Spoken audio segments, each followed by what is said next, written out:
muchas gracias por estar aquí. Quiero agradecer a Iván Galindo por habernos cedido el espacio para hacer esta presentación. Y voy a leer unas palabras que se llaman Odette Alonso, entre la interpretación y la transgresión. Que un autor te pida que lo presentes resulta siempre un gesto halagador. Pero si este autor es alguien como Odette Alonso, el gesto es además un honor que uno asume no solo con responsabilidad, sino con el sentido del goce que esto significa. Haber estudiado literatura formalmente me ha hecho un poco reacio a los análisis literarios profesorales. Rehúso lo académico, prefiero el análisis personal, con toques de informalidad, como en una conversación entre amigos. Prefiero dar mi versión de lector en vez de apelar a la academia. Eso espero hacer hoy. La intención es que mis breves palabras sean una exhortación a la lectura de la obra de Odette Alonso. Odette, santiaguera, habanera, cubana, mexicana, alma universal, con una energía y una gracia que ha sabido transformar en literatura, en prosa que danza, que fluye, que nos envuelve en su magia de vida. Recientemente, en una entrevista que le hiciera para Conexos, el escritor Rodolfo Martínez Sotomayor, Odette afirmó: la literatura es siempre un modo de interpretar la realidad, de reflexionar acerca de ella, de tratar de explicarla y de explicarnos a nosotros mismos. A veces es también un modo de jugar, de contrariar lo establecido, de provocar, de transgredir convenciones, como ha sucedido especialmente en mi narrativa. Interpretación y transgresión están definitivamente presentes en la obra de Odette Alonso. ¿Qué es leer? ¿Por qué leemos? Leer es vivir, es crear mundos. Si exageramos un poco, un ejercicio que muchas veces ayuda a pensar, a empujar la realidad hacia otros caminos, pudiéramos decir que el verdadero acto creativo es leer, no escribir. Hay escritores, no abundan, es cierto, que nos devuelven el placer de la lectura, que nos recuerdan ese momento de nuestra infancia, no importa cuán lejana sea, no es mi caso, en el que descubrimos el poder de la literatura.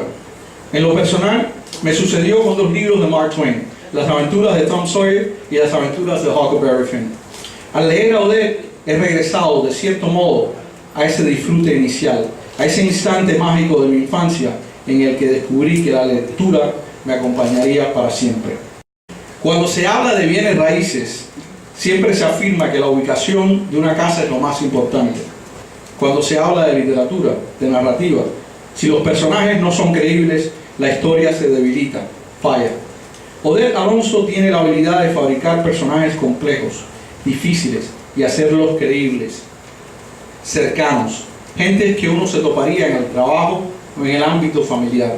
Pareciera que Odette, como Ernest Hemingway, creyera que al escribir una novela, un escritor debe crear gente viviente, gente, no personajes, porque un personaje es una caricatura. Hablemos, por ejemplo, de la novela Espejo de tres cuerpos, en la que una mujer madura, divorciada, con una hija adolescente, se enamora perdidamente, y aquí el cliché encaja de maravillas, de una muchacha llamada Berenice. Berenice es el deseo, la tentación, el amor que arrastra. En muchos casos, lo sabemos, así sucede en la vida misma. Los que lean esta novela y los cuentos notarán que el tema de las relaciones lésbicas no se trata de una manera edulcorada o simplista. En la obra de Odette se muestra el amor, sí, el deseo, el sexo entre dos mujeres, y también la crítica a las incomprensiones que a veces suscita que una mujer decida unir su destino a otra. Como ejemplo, les leo esta cita de Retablo de Amores Imposibles. Y avanzada la noche la acompaño a la parada, o tal vez caminamos largamente hasta la puerta de su casa, donde nos despedimos, y yo besando los pasos, uno a uno, pensando qué pensará de mí, si me querrá un poquito, pensando si valdrá la pena perder esta amistad por un beso que inaugure el desmoronamiento inevitable, porque el amor, cuando empieza, sella en ese mismo instante su final, y porque el de dos mujeres es un grito imperdonable en medio de una plaza rodeada de sicarios dispuestos a atacar. Fin de la cita. Sin embargo, también la autora nos presenta las complejidades y los conflictos que son comunes en todas las relaciones, sean homosexuales o no. De modo que no es un alegato a favor de un tipo de amor, es un muestrario de la intensidad de la vida, de gentes envueltas en el complicado ejercicio de la existencia. No voy a contar la historia de la novela porque lo que me anima es el deseo de que ustedes la lean y disfruten de su lectura tanto como lo hice yo. Solo me gustaría agregar algo que va a poner en aprietos a la autora en estos momentos y que le va a crear un compromiso con su público. Al final de la novela, uno quiere saber más de Berenice, de ese personaje intenso. Uno quisiera seguir su historia. De modo que me sospecho, o por lo menos tengo la esperanza, de que algo de eso habrá. Los que estén de acuerdo que levanten la mano. Los que estén de acuerdo que levanten la mano. Según el escritor chileno Andrés Neumann, terminar un libro se parece a apagar la luz. Nos da placer y miedo llegar al final. Sus fantasmas iluminan la oscuridad que dejan.